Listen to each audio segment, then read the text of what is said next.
Ladies and gentlemen, thank you so much for your patience. Without further ado,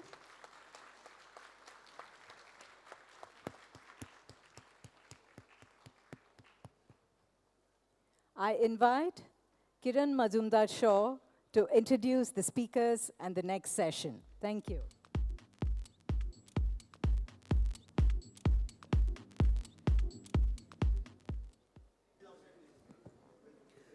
Good morning, everyone. I'm sure you'll agree that we've had a terrific day one of IIMBue.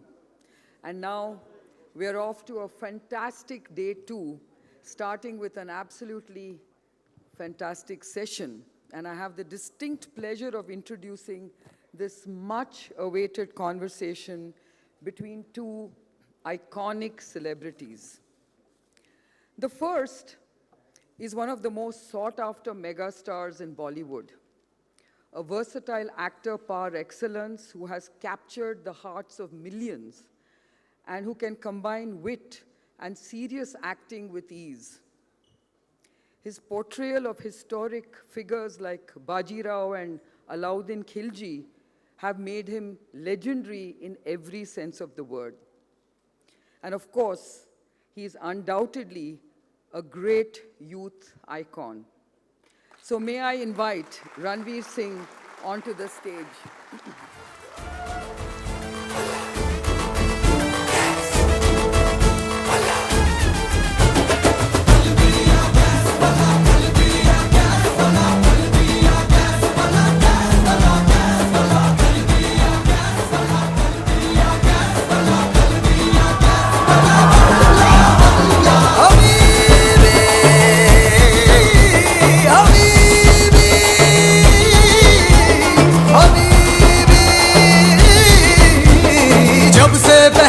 मैंने ये इश्क सहरा खली बली हो गया है दिल दुनिया से मेरा खली बली हो गया है दिल खली बली हो गया. And the other is one of the most influential thought leaders of our time.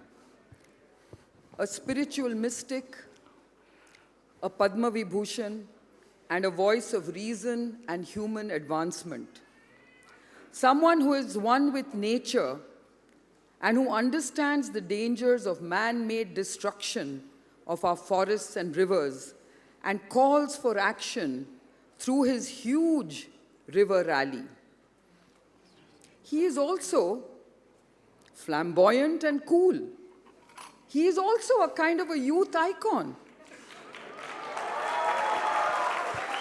He loves golf and he loves bikes. He's often called the mystic, the motorbike mystic. So, let me also invite Sadhguru ji onto the stage.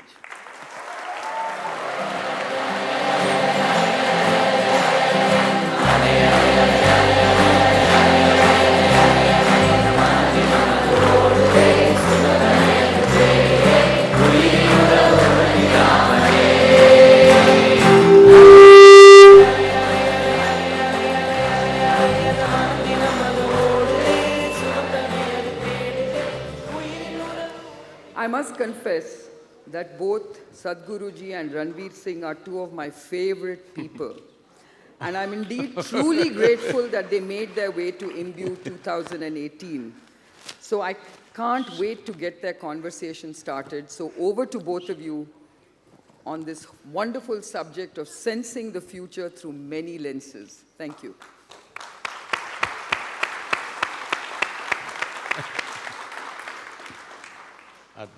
At the end of that song that they played for you, you got shot. Yeah. Okay. Today it's going to be nice. यहाँ से तीर आएंगे. Good thing I stopped, no sir. Didn't go all the way till the end. They were like, इसको हटाओ यार. Let's see Sadhguru ji do some dance moves. Do you dance, sir? Do you dance? Of course. How can I not? But like, where? When? Like, do you like, you're at home, just put on some music, full volume, rock out to Khali Bali? Generally, I don't need any music, I simply dance. It's in your head, or there's no music in your head, you're just dancing. See,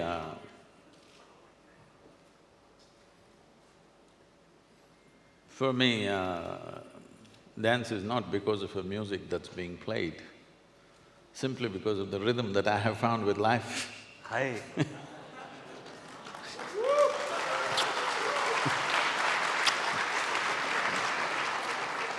That's what I'm talking about.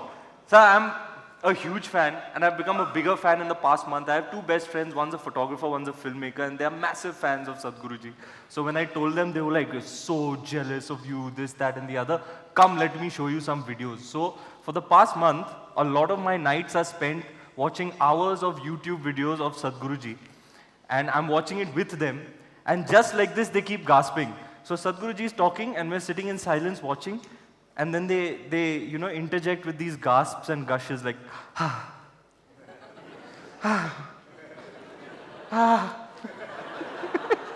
33-year-old grown men, very macho guys.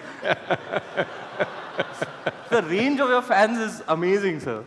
So coming to dance, I see it as a form of active meditation. Like in my experience, when I've been to a lot of raves. I like psychedelic trance music.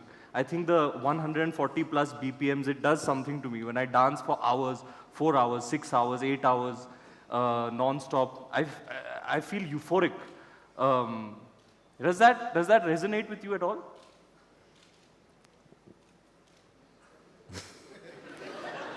So we can tell you're a party animal, come on. Well, my party has been normally telecast all over the place, so people know that we dance for 12 hours from evening 6 to morning 6 on Mahashivratri nights. The rager, the OG rager. So, if we have to take this a little deeper, because I think that's what people are expecting, that you ask me a gossipy question and I'm supposed to make it profound for them.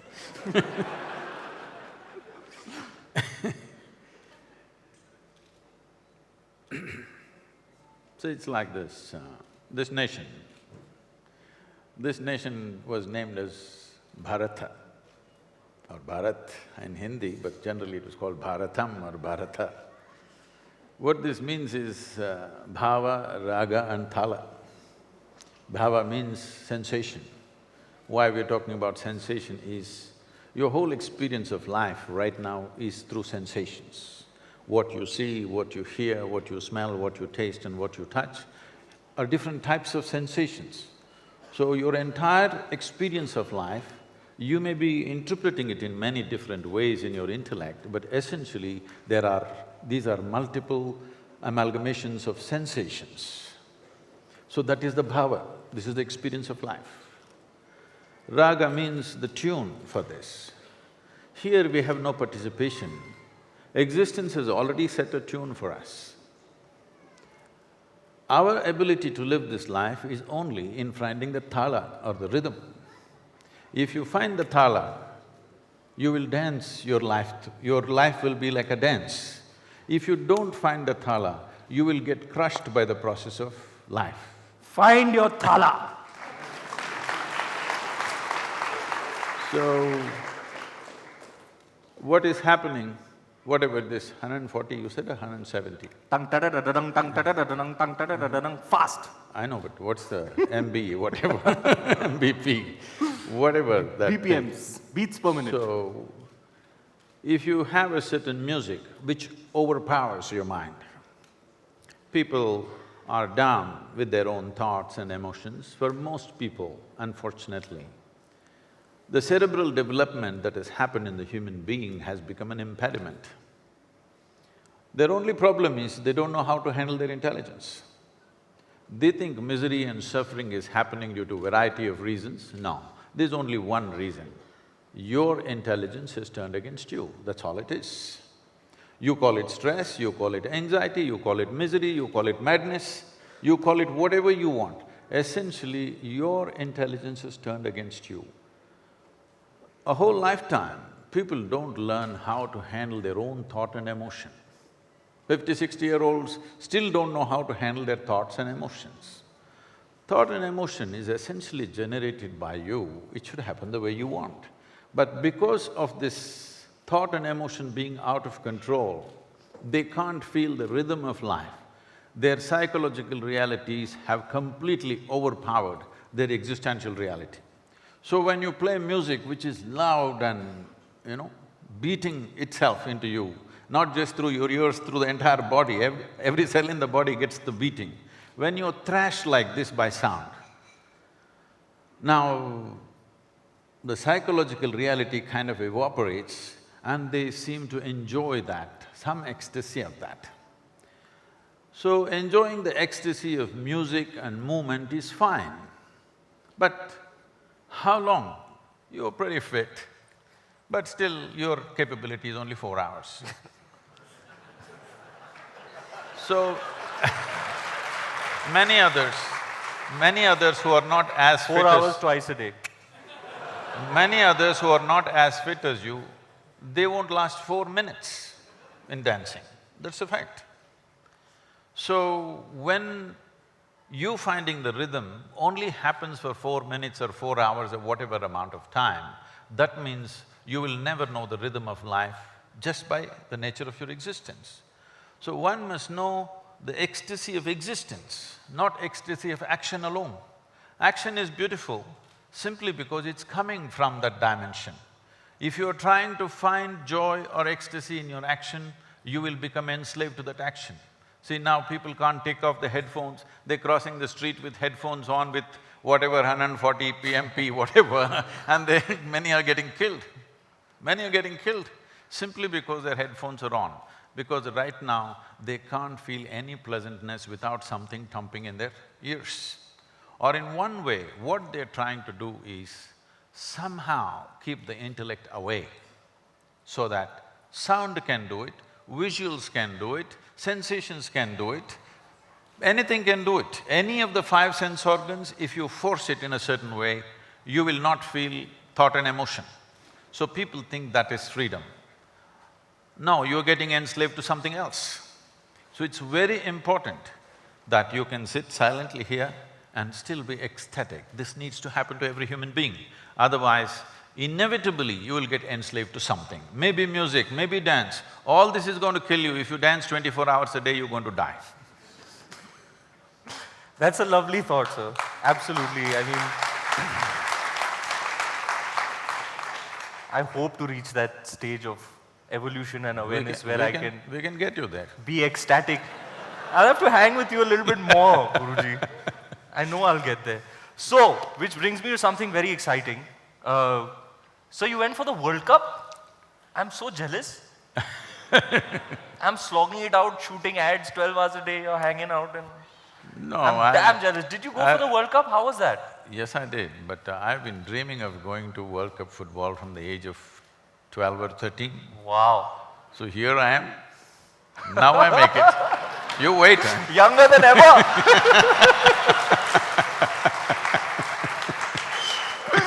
How was it, sir? Tell us how was your experience? To such a lifelong dream coming true, witnessing the greatest spectacle in the world. Spectacle is, of course, fantastic in its own way, and we have to congratulate the organizing capabilities of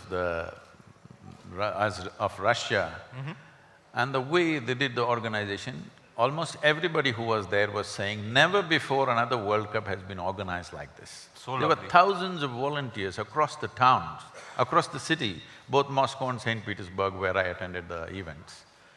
Just about every 100, 200 meters, there would be somebody standing, smiling at you, and if you look little confused, they will approach you and ask, where do you need to go, what do you need? How lovely. Just about everything. And many of them had breakfast coupons and things like that. If somebody is looking around for food, they say, why don't you have it, free? The level of organization was so fantastic and it was done so joyfully and wonderfully. I thought this is the way we should organize events. When we organize an event, it's not just about the event, the whole city needs to be organized in a beautiful way.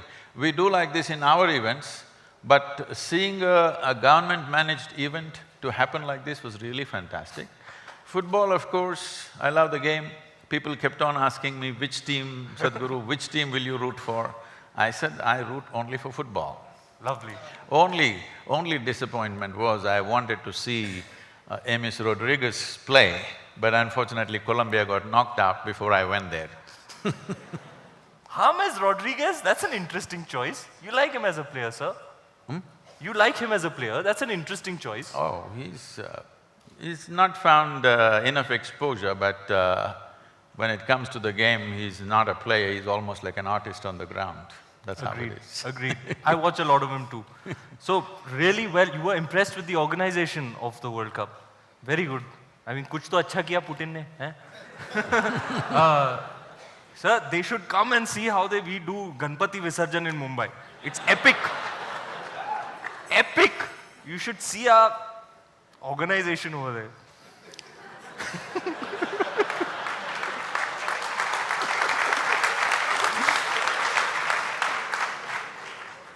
Sir, well, you just have to drive in Bangalore.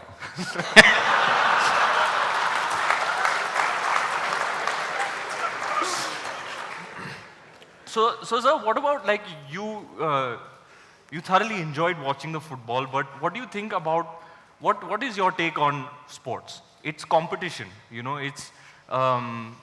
isn't it based on one-upmanship? Aren't you telling young kids that it's about winning? You know, as a child, I didn't get any kick out of winning really. It was very like minimal for me. I used to really just enjoy playing cricket, playing football. The process was so enjoying. I used to enjoy competing with someone, but winning wasn't, you know, I used to believe you have to win, you know, teachers, my dad was like, it's all about winning and all, but it was not for me, it didn't resonate for me. So what is this whole thing about, like, how should we inculcate young kids into sport? What do you tell them? Is it about winning? See, winning is only a desire. Game is the process. Process is the game, rather. If you don't conduct the process right, winning will just be a desire.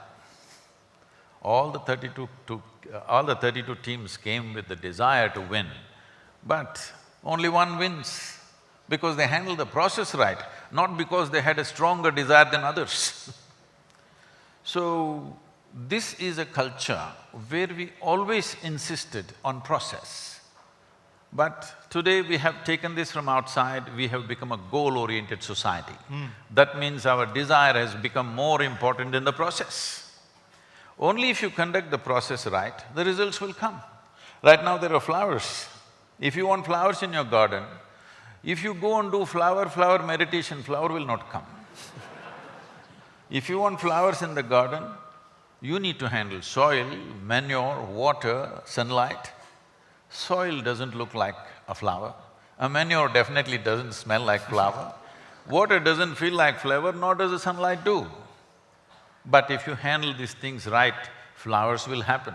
Flowers will happen only to those people who handle the process right. Unfortunately, we have shifted our attention to the goal. In yoga, there is a saying, in the yogic culture, this is a very basic process, that is, we say if you have one eye on the goal, you have only one eye to find your way, which is very inefficient. If you use both your eyes to find the way, depending upon the times and your strength and capabilities, you will get to a place that you need to get. You're not concerned who is getting where. The question is only, are you operating to your full potential? That's all it is, life. I want to be better than you, this is not going to get you anywhere. So if I want to be better than you or if I want to be better than somebody, suppose the one next to me is a lame person, I will walk little faster than him and I think I'm doing great. It's very important a human being focuses upon himself or herself and explores the full potential of who we are. How somebody else is doing is not your business. You can enjoy what somebody is doing, but the moment you're concerned that they are doing better than me or I want to be better than them, you bring a whole lot of unnecessary emotions into your life which destroys you in a very basic way. That's lovely, Guruji. I say this all the time, you know, entertainment media in Mumbai keeps asking, competition चल रहा है आजकल, आपकी film ने 300 करोड़ की है, उनकी film ने भी 300 करोड़ की है, कंपटीशन चल रहा है. I was like, it's not competition. I don't want to be better than anybody. I just want to do well myself. I just want to enjoy what I am doing. And I think that fulfills me. Enjoyment out of when I'm doing something, if I'm enjoying that process, it's very fulfilling for me. See, in our lives, if we do not do what we cannot do, that's not a problem. But if we do not do what we can do, we are a disaster. So, if when I'm doing something, I'm always looking at what you're doing, inevitably I will not do what I can do and I will become a disaster. It's very important that I am doing everything I can do absolutely, and if you're doing something different, I can look at you once in a way just for the joy of seeing somebody's success. But if you're concerned about how to be better than somebody, you cannot enjoy anybody's success, nor can you enjoy your own success.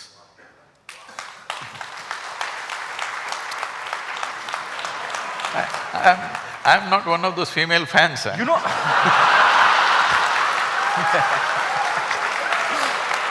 Do it there. You know, Guruji, I feel everything See, you're saying. you- I don't want to be better No, than you change anyone. the direction, it'll be a… You know, Guruji, I feel all of these things. I genuinely feel them. I don't want to be better than anybody. I want to enjoy my process, enjoy what I am doing, enjoy what other people are doing. I'm just not able to articulate it. That's right. That's why you are here. So, which brings me to this concept. You mentioned success, and everybody, I've noticed is trying to define success. Along the way, I came across a meaning that I really liked. It was, success is the magnitude of the beneficial footprint that you can leave on society. I like that definition. One of the definitions of success that I liked.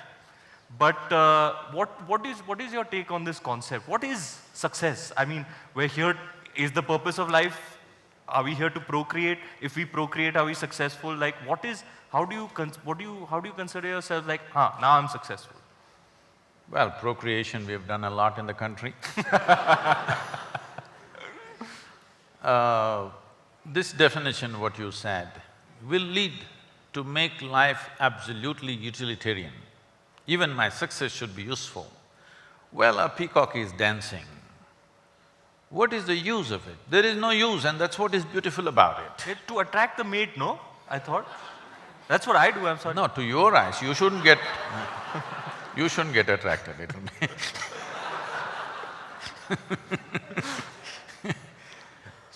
The thing is, everything that's beautiful in the world, what is the use of it? This is why people are asking this everlasting dumb question, what is the purpose of life? Sir, so yesterday, I put a tweet out saying, I'm meeting Sadhguruji tomorrow, what should I ask him? And 80% was, what is the purpose of life? What is the purpose of life? What is the purpose of life? I was like, guys, just come up with something else. Please. So, when you ask what is the purpose of life, essentially you are asking, what is the use of life? There is no use. Even if you are not born, everything would be fine, believe me. Actually, it would be better.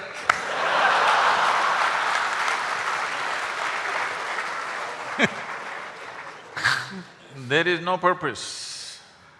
Life is a phenomena beyond this nonsensical, logical calculations about what is the purpose of this, what is the purpose of that, what is the use of this. There is no use. It is just that life is a bigger phenomena than your intellect. Your intellect is just a small part of this life.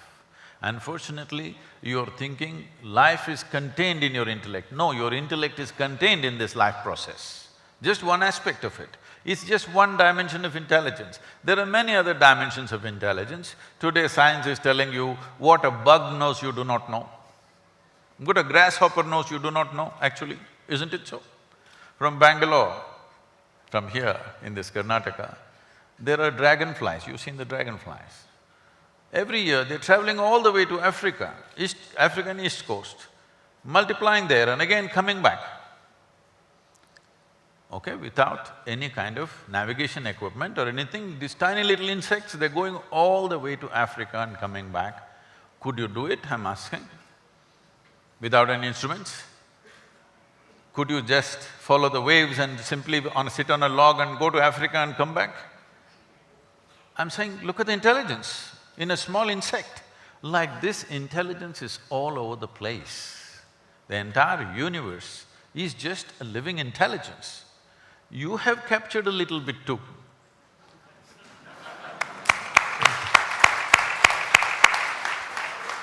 So, sir, today we are here essentially to sense the future. Now, what is this? Why have we given this title to this session, Sensing the Future? Now, I've heard you before saying the moment right now is eternity. This time travel, past, present, past, future is all nothing. Everything is now. Doesn't matter what I say, you tell me. Have you ever experienced… Tell Seth, tell him that this sensing the future is wrong. No, that's not… What is future? What is future is what? Generally, when people want to know future, they go to an astrologer or they go to a match fixer. So, people want to find a job, they will want to go and find out through an astrologer or whatever other crystal gazers or whatever. They want to find out what will happen through my career, or they want to get married, they want to go and ask somebody, what will happen in my marriage? I think it's obscene. Obscene is the word you choose. Yes. How am I going to live with my wife? You want somebody third person to tell you.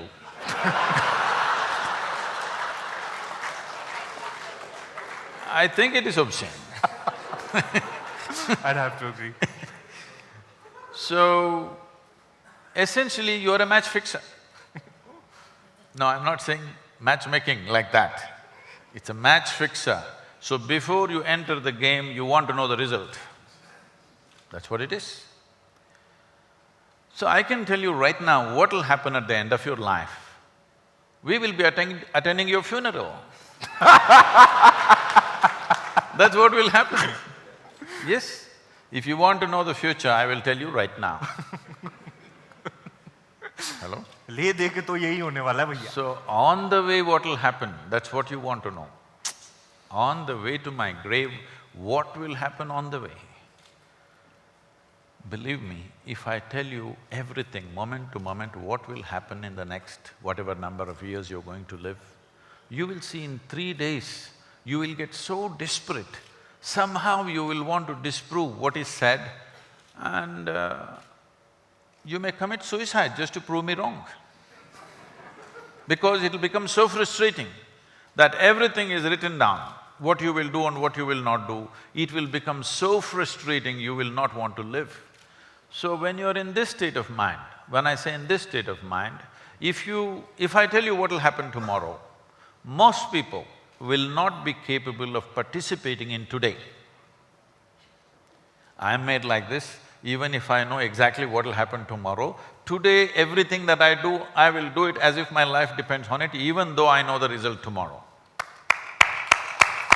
I think everybody should live like that, live in the now, like do what you're doing at that point. But most people, if they come to know what will happen tomorrow, they will not participate today.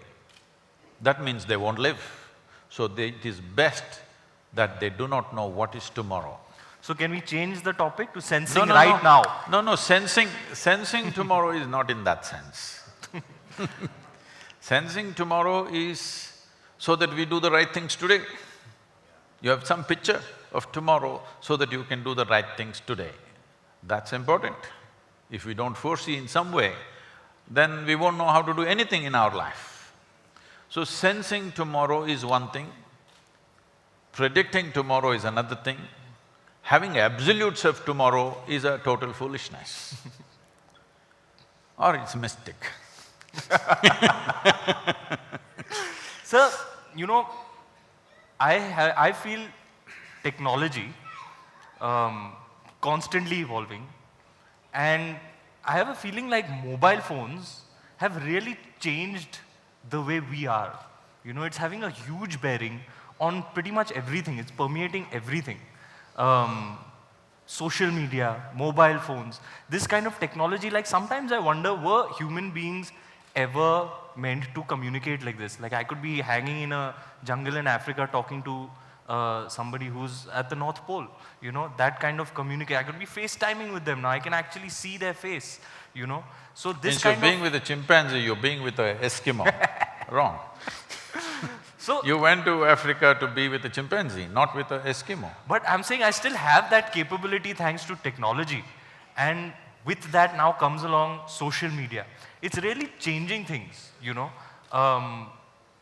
And as like people who are, kids who are 18, 19 now are much more into it. They know how to use these things much better.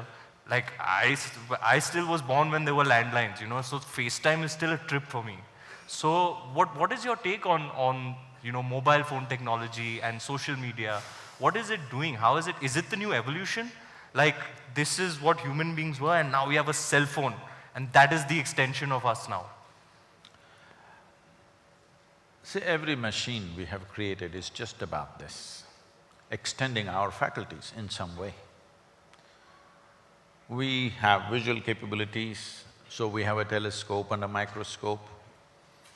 We can speak, so we have a microphone and a telephone. Like this, every technology is just an extension of our existing faculties. Now, if I speak through a landline, it was okay, but now I have a mobile phone which is far more comfortable. Now that is not okay? No, it's perfectly okay. I know what landlines meant. I'm talking about 35, 36 years ago when I was driving all over the country, building Isha Foundation, village to village, town to town, always on the road. So I have telephone days. I don't know whether you have seen those things, maybe you should have seen. The blue boxes, you know, those telephone booths, local STD, ISD, those blue boxes, horrible tin boxes. So on the highway I will find one blue box, it's my day to call. So I never had a telephone book, very easily I remembered 800 to 900 numbers and names. So I go, first as soon as I go, I will pull out 5,000 rupees and give it to that guy. He won't understand why. I said, just keep it. There's a down payment for you.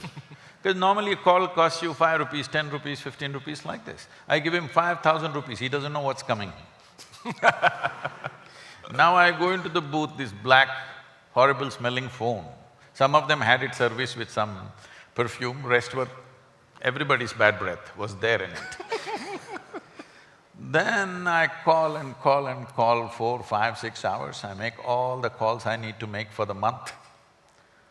And then other people who want to make phone calls, some local calls, something, they all come there, they're gesticulating at me that I'm not coming out. But that guy takes care of them because I already paid him 5,000 bucks.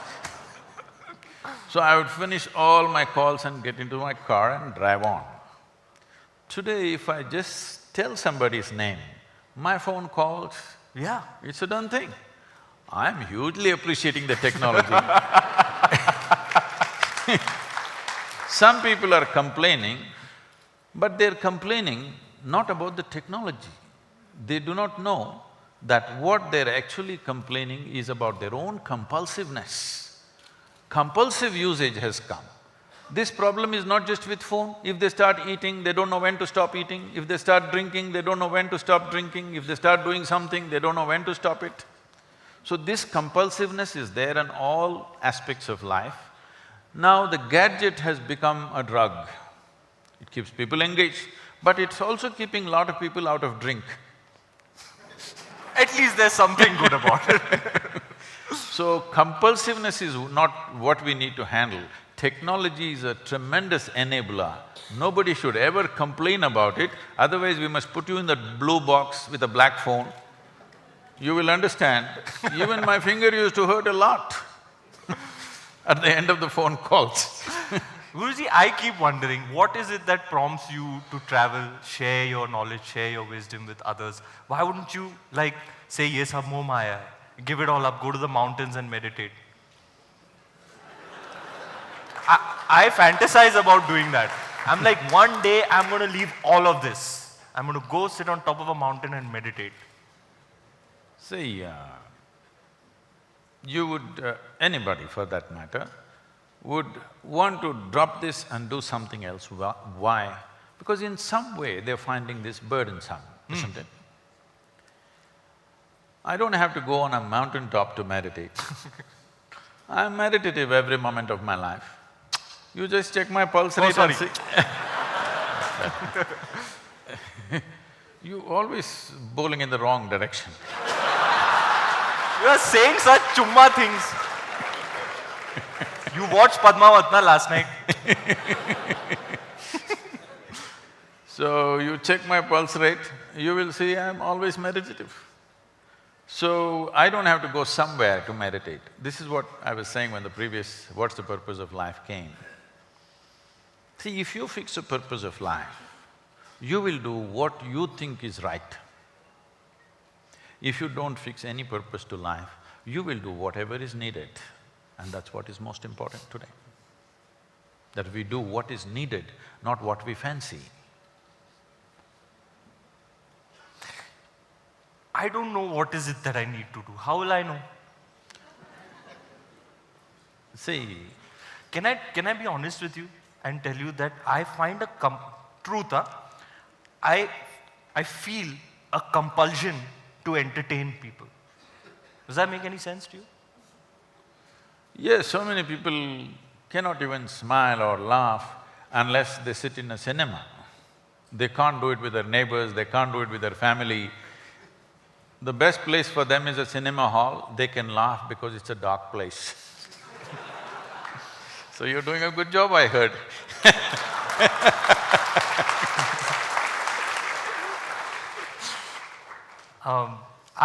Sometimes I feel like there's nothing better I can do with myself than to entertain people, you know? It's like, this is one thing I know I can do it well, and I can, I can make people smile. I love to do that. You know, when somebody sees me on the road, they're like, ah! And then I'm like, hey! You know, you give that energy back to them and it lights them up. I find it fills me up with some euphoric feeling.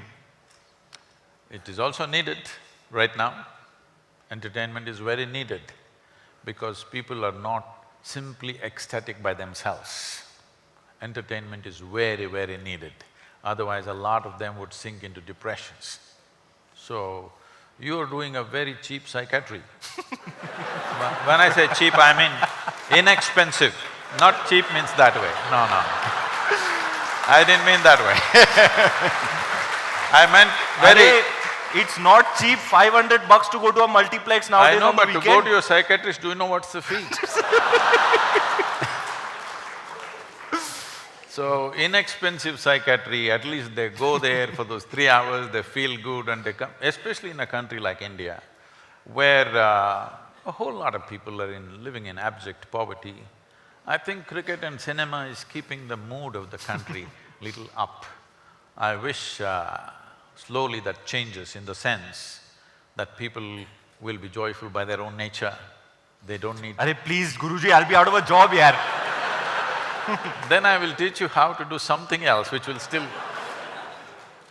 Asli psychiatry.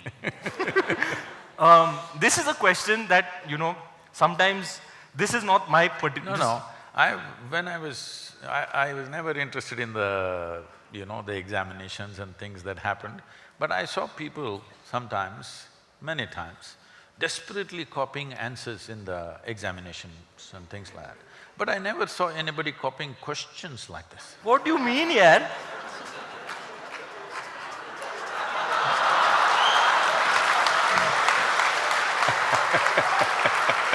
Guruji, this is not fair, huh? So diligently I've done my homework and all, I've come with sheets and all. So this was just so you know, I have not followed any of this. I just made my point so I don't miss any. There's some stuff I really want to ask you. This is an introduction. That's what they did when when they were… That's what they did when they were caught copying. They said, no sir, I didn't see that.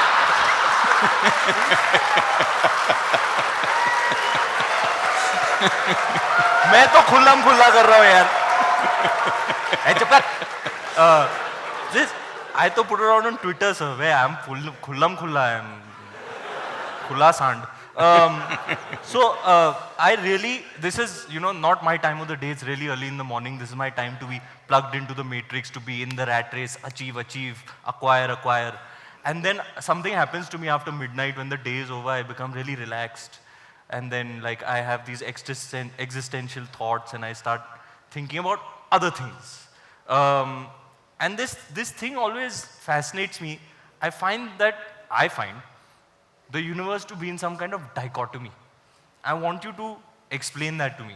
Now, I know you can elaborate on it because I've seen you talk for so long on YouTube. I know you will tell me something. Because I've never been able to figure it out. See, I never said your movie was too long.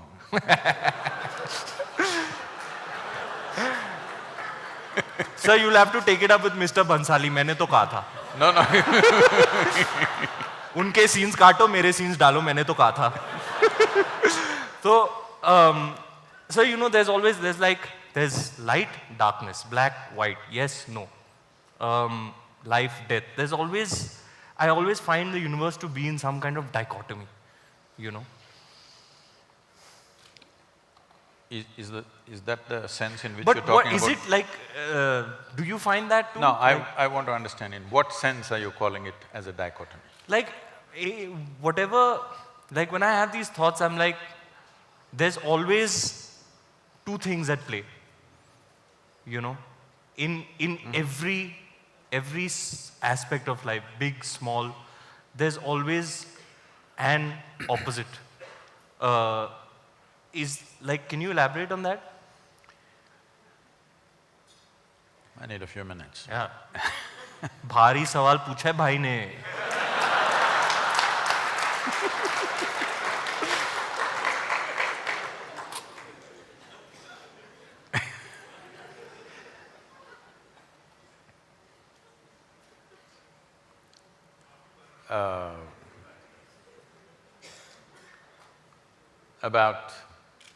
Before coming to the dichotomy, the very way you're characterizing yourself and the question that you're asking itself is a dichotomy. People always thought Charlie Chaplin was very funny. But if you listen to his private talks and things like that, there was a deep sense of agony in him. He was especially sensitive to the agonies of life. Yes. What an artist. But when you see him on the screen, he just made it just so ridiculously funny, hilarious all the time. Everything, every step, every act, not just some act, just every step and every act is hilarious. If you sit watching a Charlie Chaplin movie, you don't laugh at a particular thing, you just laugh at everything. So because there was such a deep agony, he decided, instead of sharing this agony with people, he decided at least he'll make them laugh, and because somewhere he understands this agony could exist in a whole lot of people, in different measure, of course. So when we say dichotomy, we're talking about contradictions. You said light and darkness, let's take that because that's a very basic, day and night, light and darkness. There are many ways to look at this. One fundamental way is like this. There is light right now. You know there is light right now only because you have seen darkness. Suppose, let us say, 24 hours of the day, everything from your childhood, everything was lit, you would not know what is light. So you know light only because in some way you have tasted darkness. You know what is white only because you've seen the black. You know what is a man only because you've seen a woman. You know what's a day only because you've seen a night. So, what seems to be contradictory on the logical level of your mind, in terms of making of life, they're complementary to each other. They're working with each other but pretending to be opposite to each other. This is why in this culture, everywhere in the world, not just here. In one way or the other, they figured this and they made it in so many ways. They called it yin and yang, here we called it Shiva Shakti.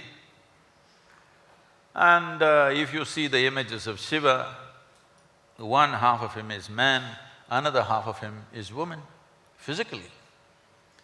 Because what is being depicted here is, this is the nature of physical existence. As long as your experience of life is limited to physical.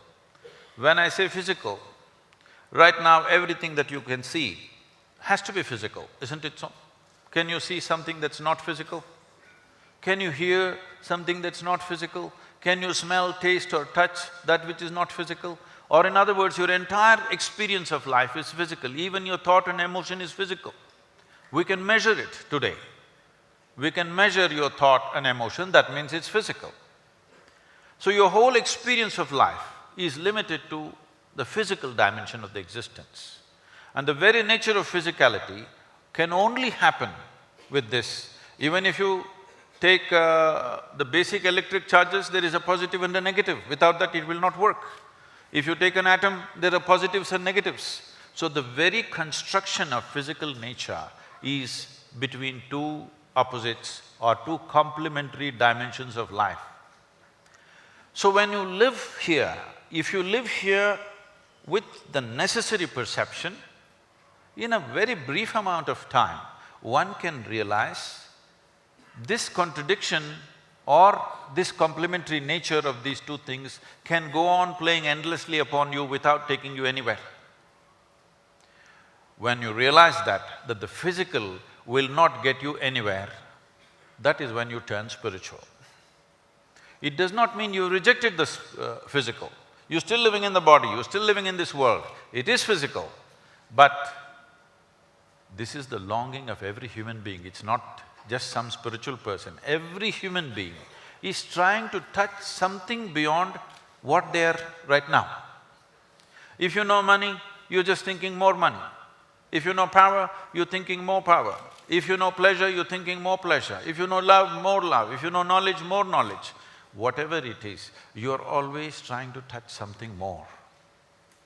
If it finds this longing to become something more, if it finds a very basic physical expression, we call this sexuality. All you're trying to do is be something more than what you are. Something that's not you, you're trying to make it a part of yourself. If it finds an emotional expression, we call this love. Once again, emotionally you're trying to make something that is not you as a part of yourself. If it finds a mental expression, it gets labeled as greed, ambition, conquest or simply shopping.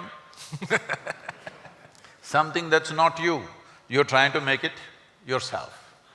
But if it finds a conscious expression, then we call it yoga. Yoga means union. Yoga doesn't mean twisting and turning. Yoga means union. Why do you have to know union? Because that's the nature of the existence. On the surface, it seems contradictory. If you go deep enough, suddenly it is not contradictory. There is a union. What is it that separates you from the rest? Right now, all of you can do this experiment, you also. Take your right hand and touch your left hand. Is that you? I mean… Is that you? It's a part of me. It's not you? It's me. It's you. Touch this seat on which you're sitting. Is that you? Now I'll go very deep, Guruji. I can also do. Go go as deep as you are. It's not you, obviously. No, yaar, it is me, yaar. Everything is me.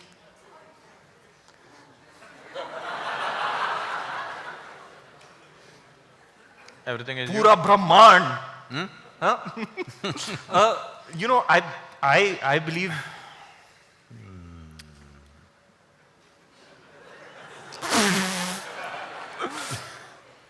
Yeah, everything is… This is a problem of being born in India. You only said it. You only said it. That is, too much spiritual jargon is all over the place without any living experience. This is what happens. This is what happens when you watch too much late night Sadhguru on YouTube. Everybody is talking Anda, Pinda, Brahmanda, but even if a mosquito bites, it bothers them. So, it clearly tells you, this is me, this is not me. What is telling you this? It's just your sensations, isn't it? Here if you touch, there is a sensory response. Here if you touch, there is no sensory response. Or in other words, what you're saying is, whatever is within the boundaries of my sensation is me. Whatever is outside the boundaries of my sensation is not me, isn't it so? Isn't it so? There's water in this, nothing else, okay? Because this happened, I had to go for one match, I had to go to Petersburg and come back to Moscow for another match. So at the airport, we had these days they don't give me plastic bottles of water, they always have glass bottles of water. There's a glass bottle and that has the same shape as usually how the vodka bottles are made, you know. And this bottle came in the screening in the airport and the lady said, you can't take it. So the person who was with me pulled out the bottle and said, Sadhguru, would you like to drink? I took it up and I started drinking. I drank half the bottle. That lady's face just went pale. She started telling the other secretary, he's just drinking, he's drinking. Then this person is trying to explain to her, no, it's water, but she doesn't understand a word of English. She's just started almost getting hysterical, he's drinking half a bottle of vodka right here. Then we went close and showed it's printed in Russian, it is water. Then she said, but the bottle was like that. So, the question is this, there is water here, is this you? Hello? No. If you drink it, does it become you? Yes, right now over 70% of your body is water. So what was outside, if you include it into the boundaries of your sensation, it becomes you, isn't it? And this is how you gathered this entire body. The food that you eat and the water that you drink, slowly you gathered into the boundaries of your sensation and now it feels 100% like you.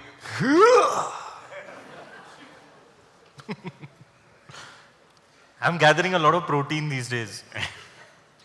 So, what is not you becomes you every day. Every day it's happening to you. What yoga means is, you make your life energy so exuberant that your sensory body expands. You heard a phantom leg, somebody lost a leg, though their physical leg is gone, they still have all the sensory leg in place. Because sensory body has a presence of its own.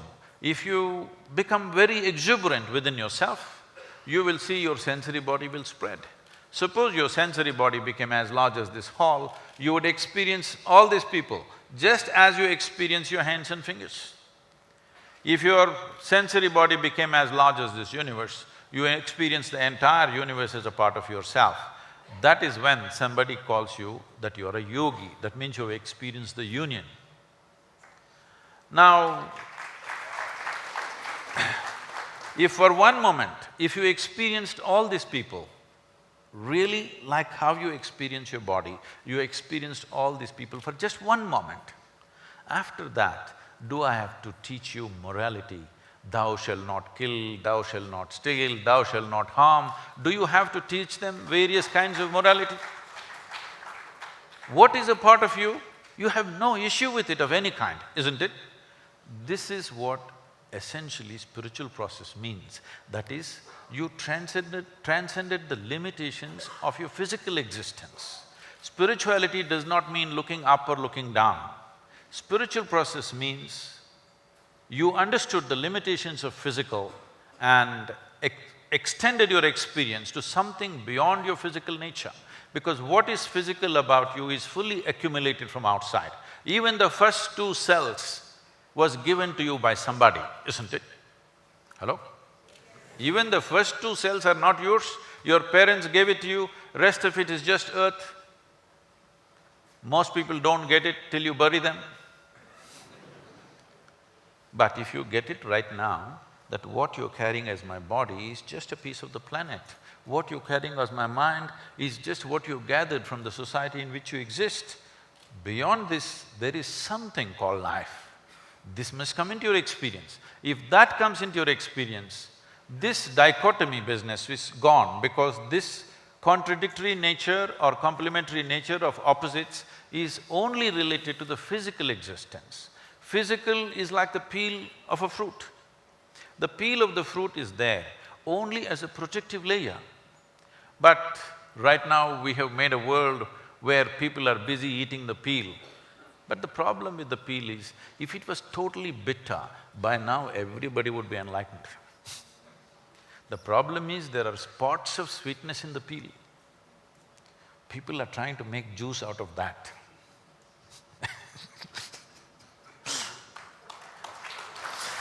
I want to look within. What do I need to do, Guruji? I want to, if I were to say this, make this statement, I want to be at one, at peace with myself. What do you suggest I do? So peace is a very poor aspiration. No.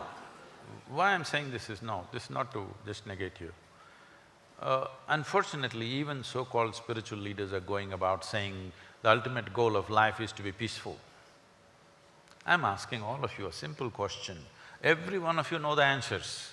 It's just that somehow you determine not to use it in your life. It's not that you do not know. Tell me, can you enjoy your lunch? Even if you're not ecstatic, at least you must be peaceful to enjoy your lunch, isn't it so? Hello?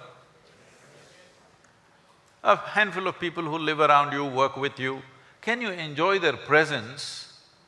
Even if you're not blissful, at least you must be peaceful, isn't it?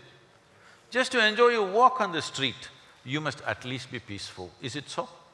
So I'm asking, is peace a fundamental requirement in your life, or is it the ultimate goal of your life? Fundamental requirement. So why is somebody making it as the last thing that'll happen in your life? It must be the first thing that happens to you, isn't it? So, do not ever hold peace as a ultimate aspiration, because peace is a basic requirement. Every creature, if their stomach is full, they sit peacefully, except human beings. Yes or no? You have a dog at home, feed him well, he sits there peacefully, isn't it? What is the human problem?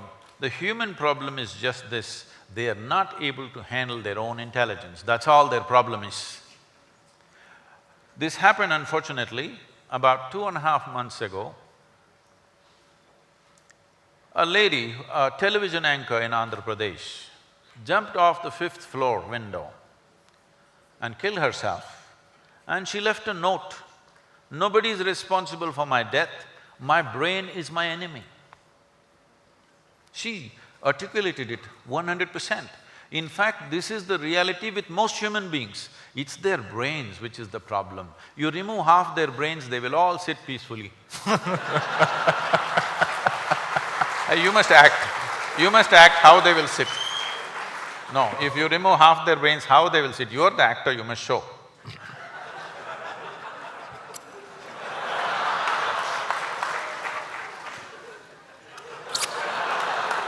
So then, sir, if peace is the basic requirement, what's a better way of being? Ecstasy? Ecstatic? So let's understand this. Peace means a certain stability. It's very nice. When things are stable within you, that means you're balanced. Then you can use your body and the many faculties that you have in a sensible way, because you're peaceful. If you're agitated, you cannot use it in a sensible way, it'll go all over the place. As I said earlier, you cannot even do what you can do. If you cannot do what you cannot do, that's not the problem. When you do not do what you can do, a disaster is unfolding in our life, isn't it? When you're not peaceful, this is what is happening. So that's a fundamental thing. So if your experience of life, if your mental state becomes pleasant, we say you're peaceful. If it becomes very pleasant, we say you're joyful. If your physical body becomes pleasant, we say you're healthy. If it becomes very pleasant, we say you're in pleasure. If your emotion becomes pleasant, we say you're in love. If it becomes very pleasant, you're in compassion. If your very life energies become pleasant, you are blissful. If it becomes very pleasant, we say you're in ecstasy. Ecstasy is a certain peak. Don't try to stay there. It's something that you hit. How often do you hit is a question for each individual. But to be blissed out every moment of your life is a living reality for everybody. Is this a goal by itself? No. If you are blissed out by yourself, what it means is, you are never the issue in your life. There are 1,000 issues to handle. If you are not the issue, you would take up every damn issue in the world and try to handle it, isn't it? But when you yourself are an issue, what will you do? You will try to minimize your life. People are always warning me, Sadhguru, you're taking such big projects, if they don't happen, what to do? If they don't happen, what to do? They didn't happen. But I don't want to die not trying. Whatever we can do, we will do. Maybe it will happen, maybe it will not happen. It depends on times, it depends on support, it depends on various things. But if you are blissed out, you are never the issue in your life. This one thing everybody must make sure. There are 1,000 issues in life, but I'm not the issue. That means you have decided you're always a part of the solution, never a part of the problem.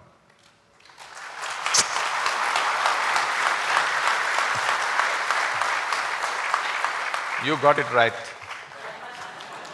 I have a feeling you and I can hang a lot. We can become bros. I thought we already are. You know, See, my best friend said, both of us are looking up only. your swag is unmatchable. My best friends did say that when you meet him, your life will change, and I think to a certain degree it has. Thank you, sir. And that so many youths are right now being entertained by you, I want you to take advantage of this.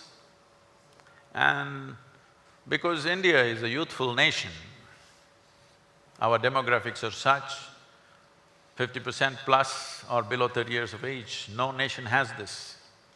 So this demographic advantage will become an advantage only if we create an inspired, balanced, very clear-minded youth in the country. Otherwise, we will be the biggest mess on the planet. So, I want you to use your popularity and the following of youth that you have to bring this to them. I'm thinking of dedicating a certain amount of time for India's youth. I would like you to be in some way part of that and make it happen. I'd love to, sir. Thank you. Thank you.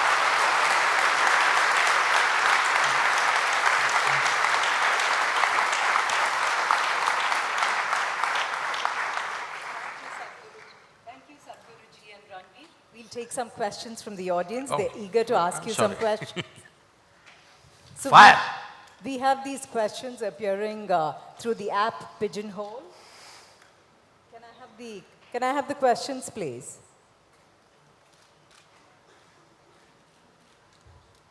So they ask the questions to the app and then they get voted upon and the questions with the top number of votes get picked. Yeah, I can't see it. Technology issues. मैंने तो पहले से ही बोला था, sir, fail है. Okay, this question is for both of you. To my knowledge, I haven't seen anybody from our IIM alumni becoming a Guruji or an actor. What is your advice and your thoughts on this? Maybe he has a manager from IIM, I don't know. Could be, sir. Could be. I don't know. To my knowledge, I haven't seen anybody from our IIM alumnus becoming a Guruji or an actor. What is your advice and thoughts on this? Really? No mystics? No performers? No? What do most IIM alumnus become? You'll have to enlighten me. Sorry, what? They become boring. They become boring? Bankers.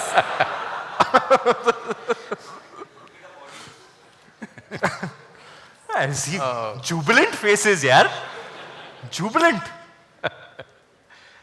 So, I think our education system, not just at IIM, right from kindergarten, is life-taking process.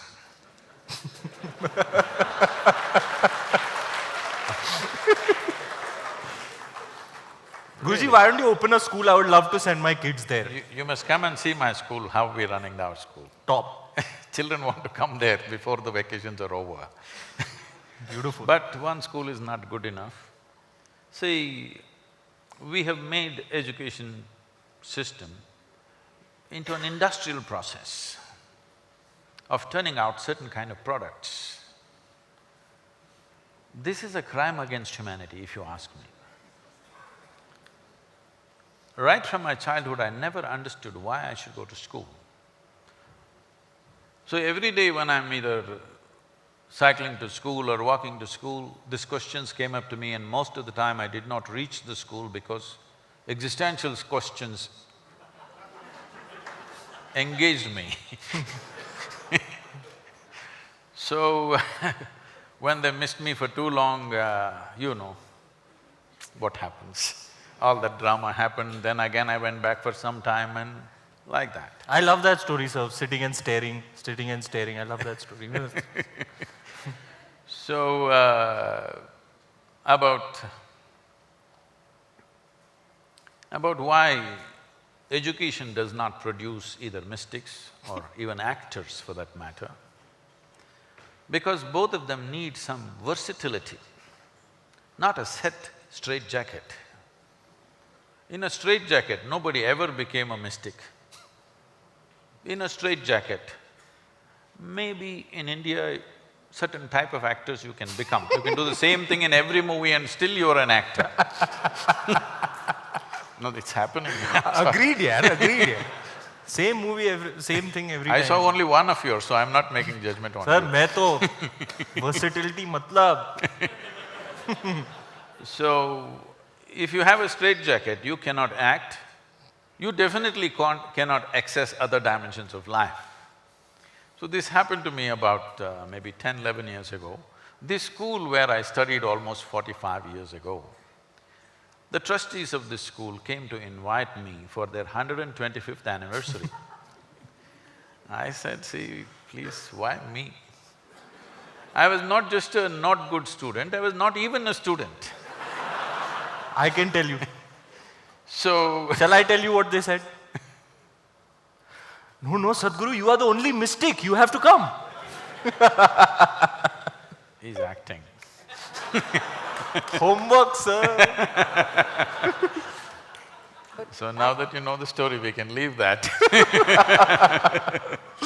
Actually, IIM alumni may not be actors yet, but I don't know if you're aware, Chetan Bhagat, who's an IIM alumnus, wrote this book based on which Three Idiots was made, and it was incidentally shot at the IIMBue campus. So, obliquely we are connected to the world of films as well. No, definitely there are individuals, but I'm saying the general system, not just IIM, right from early school, it is conditioning the mind to such a limited way of looking at life. You're only cultivating intellect. You will see all those people who are using their intellect and thinking they're doing great, all of them will become irrelevant in the next 10 to 15 years' time. Because everything that you can do by gathering data, analyzing and bullshitting everybody in the world is not going to work. A simple gadget, your phone will do it. Already the Google lady looks much smarter than you, than your professor, isn't it? I just did not understand what were they trying to do in that school. I just couldn't figure, what is it they're trying to do? Just reading a damn book to me? They just have to teach me how to read. It just goes on for 12, 15, 20 years, the same thing. See, there are studies which clearly show 20 years of formal education, 70% of your intelligence is irrevocably destroyed. that means you'll come out as a knowledgeable idiot. You'll have to undo it. Then people talk about unlearning. Why? It's simply unnecessary. There are other ways to do education. All you have to do for a human being is to develop their body and their brain to the fullest possible extent. Rest they will do. But none of the schools are focused on this. They're only interested in how to cram something in that you don't like so that you can puke on the examination day. So if you change this system, well, places of learning definitely must create mystics and actors also, why not? Yeah.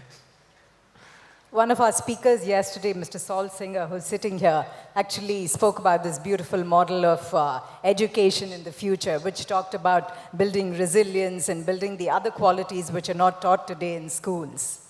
Okay, Ranveer, we have this question. I think you can take a look at it. I'm not quite sure whether you want me to ask you this question or we'll pass and move on to the next question. I think we should pass. Okay, can we have the next question, please? Sadhguru, there is a growing concern that we have become an intolerant society. Have we really become intolerant? If you're living in a newsroom studio, a television studio, then yes. But I have a huge access on a daily basis to the people of this country. I know this country by first-hand experience. I've traveled and still traveling the country and meeting all sorts of people, from tribal women to people like you. So, in my experience, the differences of caste, creed, community has come down a lot compared to how it was 25 years ago, a lot.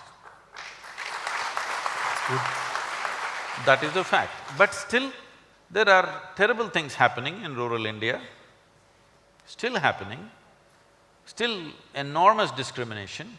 But compared to how it was 25, 30 years ago and how it is today, there is a world of change. There's a huge change. If you do not understand, 1,000-year-old problem cannot be fixed overnight. We just have to keep pushing the positives and get it there. I will tell you a simple thing. This is almost nearly maybe 36, 37 years ago. When I first was in a village in Tamil Nadu, I decided to do a program. So somebody offered their large home. So about 150 people turned up. We did the first day program, then we served a meal to all of them. Second day, only about 75 people turned up. Then I asked, what happened? They said, those people that we called yesterday, they are all that particular caste, whatever that is, we cannot eat with them. I said, then I cannot teach you all this. I did not teach, I closed and went back. Then when I went home and I thought about it, I said, this is a 1,000-year-old problem. Either you can work towards solution or you can just be very righteous and leave it right there and walk home. Then I went back again and I said, okay, you guys have problem eating with them, don't eat with them. We'll just do the program. They said, okay. So we did the program. At the end of the program, I just devised simple games and made them all play together. They had no problem playing together because no scripture says you should not play together. So they all played together. That became the Gramotsav movement right now. Over 10 to 15,000 people participate in the finals of the game, where people gather in huge numbers in Tamil Nadu. Over 700 teams from across Tamil Nadu participate in this, men, women, children, all kinds of people participating in these games. These games have taken away the distinctions, because whoever plays well, that guy becomes the champion. It doesn't matter what caste or creed he belongs to. So you can see this, that this happened in United States. You hate the blacks, but you cannot help having Magic Johnson's poster in your bedroom. You can't just help it, because he's magic.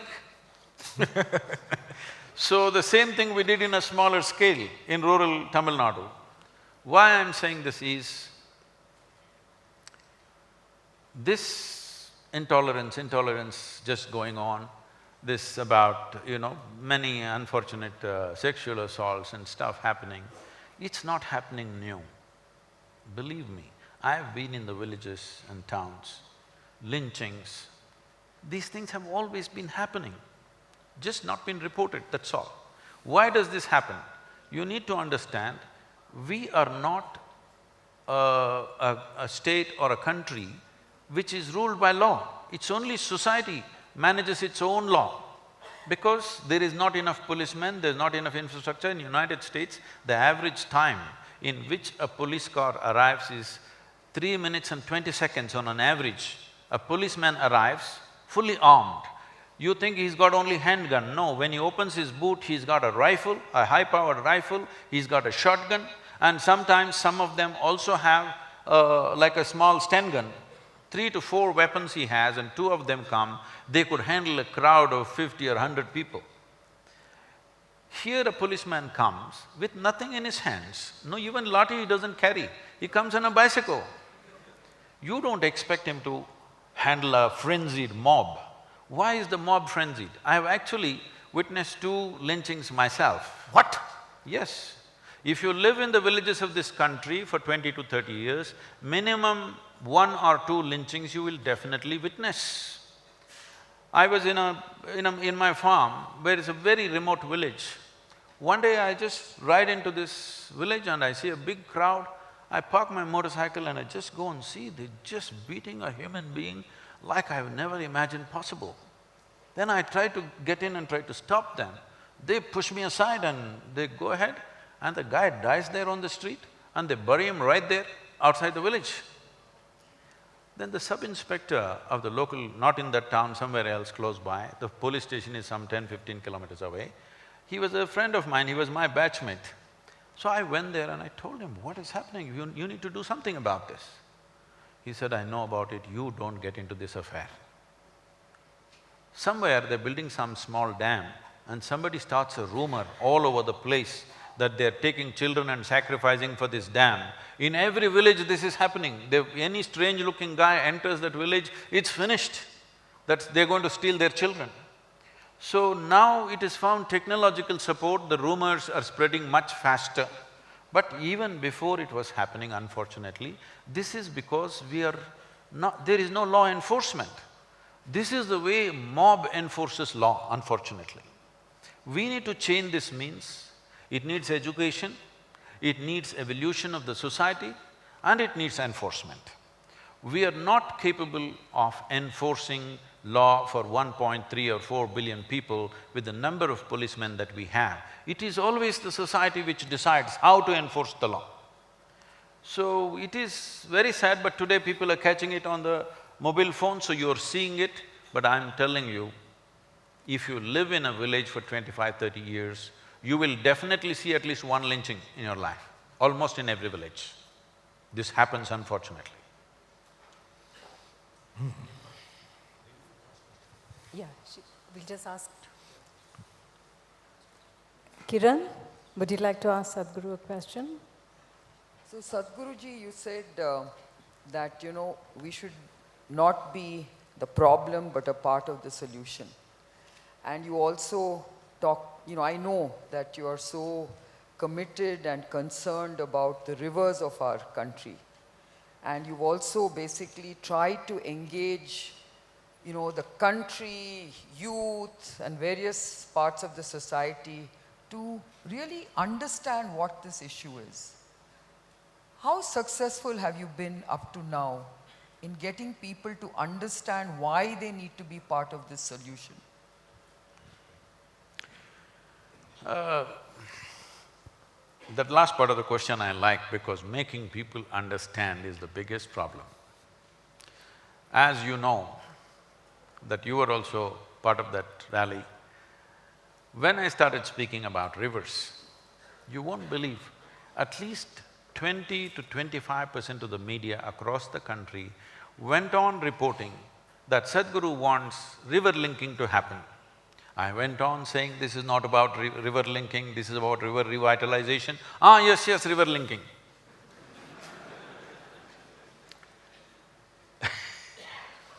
I'm saying professional reporters reporting like this all over the place. Some, I think by intent to mislead the public. Some, it's fixed in their head, rivers means linking. Because so many people have spoken about linking, they think it's about linking. This is a fundamental thing we need to understand. Our rivers in this country are largely rain-fed or forest-fed rivers. Only 4% of our river water is glacier-fed.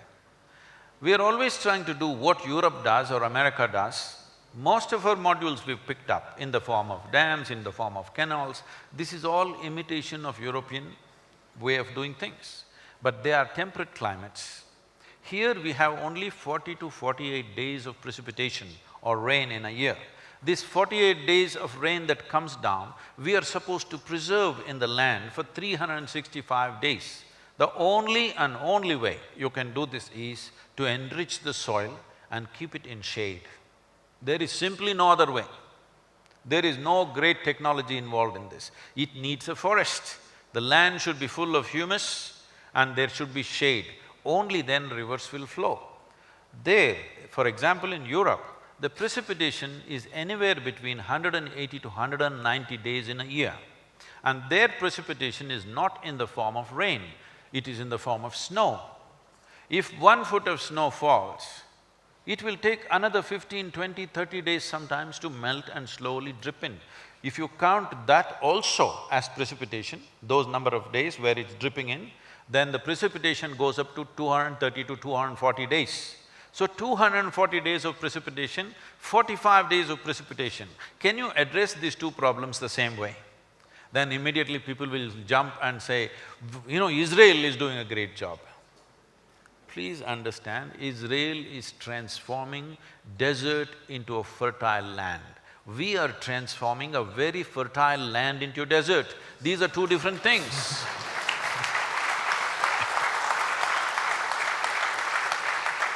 So, have we managed to make the whole nation understand?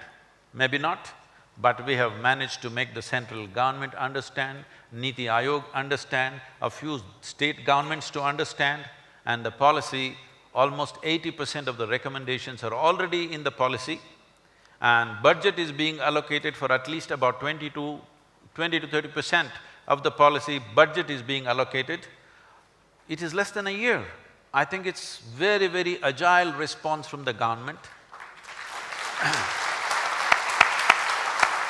It's phenomenal.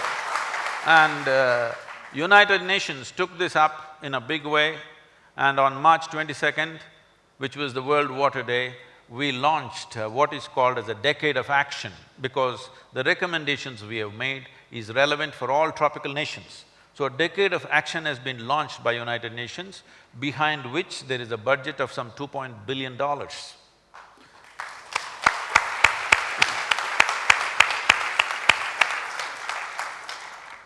So where people should understand, they have understood, rest of the population also should understand, it's very important. But this rally for rivers, all of you should understand, was driven mainly to make policy changes. First thing they will ask is, okay, where shall we plant trees? I said, no, you don't plant trees. What should we do? What should you do? There are three things you should do. You must give a missed call, you must make your friend give a missed call and make his friend give a missed call, and that's all you do. Missed call, will it bring up a river? No, this is a democratic society. Here, unless there are numbers, nothing will change. You need numbers. And because we got 162 million people supporting the Rally for Rivers, which is the largest movement ever on the planet. Because of that overwhelming support from all the people in the country, we gave the policy document to the Prime Minister at 6:15 or 6:20 in the evening. Next day morning, by about 11 o'clock, we get a call from the PMO saying, Prime Minister has formed a special cell and they want a soft copy of the policy. I thought, that's fantastic. That's never happened in this country before.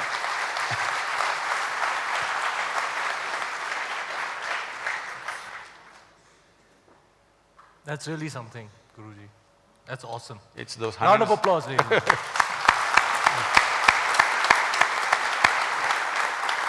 I will also give missed calls. No, that time is over, missed call now. Missed call business is over.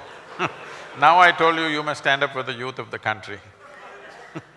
Ranveer, here's a question for you. How do you manage to pull off that bundle of energy, all that bundle of energy? I don't know. I don't know. Everybody asks me this, Guruji, how are you so energetic? And I really don't have an answer. I think I'm really excited about life, you know. I'm really like enthusiastic. I want to do many things, have many experiences. I have a zeal for life, a lust for life. I love it. I love people. I'm hungry for experiences. And I don't know. Everybody asks me this question all the time. What is the secret of your high energy? And I really don't know what to say. You must just tell them you're still young.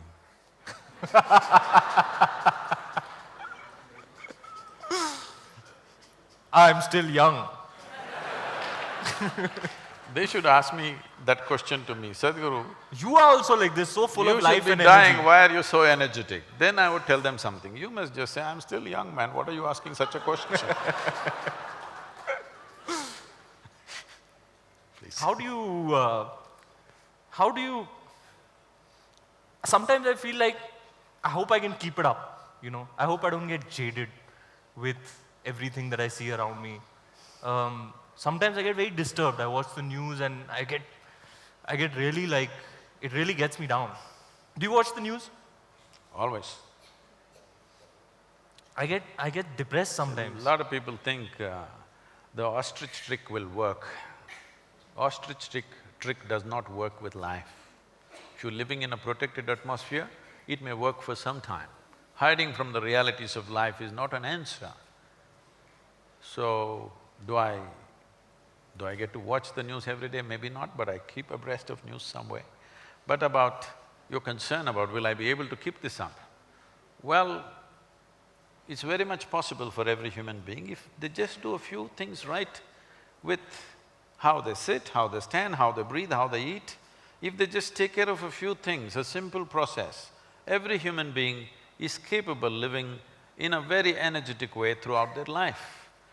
Most of them are sitting wrong, standing wrong, breathing wrong, eating wrong, and they're wondering why it's not working.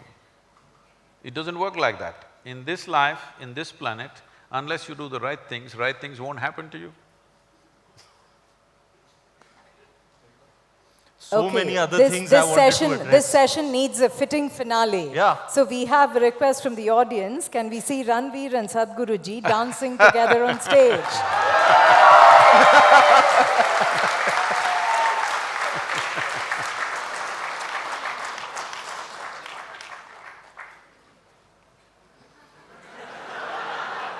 To music that will be chosen by the organizing team. No, they didn't come to see me dancing. This is somebody who is not here. And anyway, this questioner cannot see, right? He's not here. Here. Oh, they're here. Let's organize a party in the evening. I would dance. Huh? Few minutes? Sir, मैं कितने करोड़ लेता हूँ few minutes के? Let the managers negotiate and then we will see. Sir, I am ever ready. You know me. So can we have the music, please? எல்லாரும் சொல்லுங்க பார்க்கலாம். அலே அலே அலே அலே அலே அலே அலே.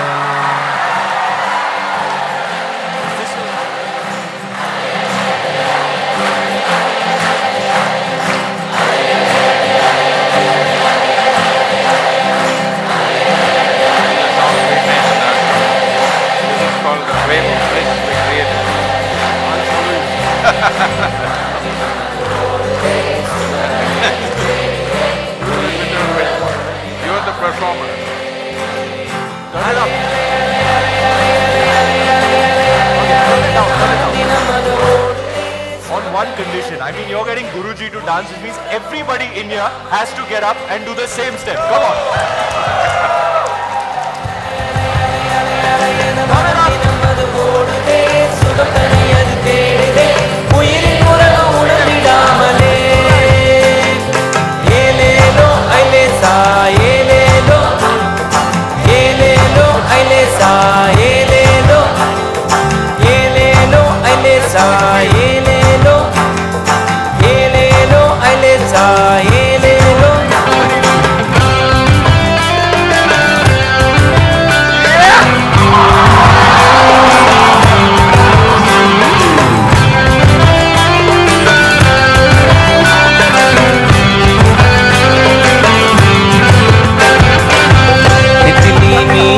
போல ஆசை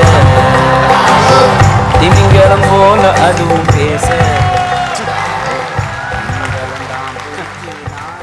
Two individuals, one who epitomizes spiritual cool and the other who epitomizes youthful exuberance. Sadhguru ji and Ranveer Singh.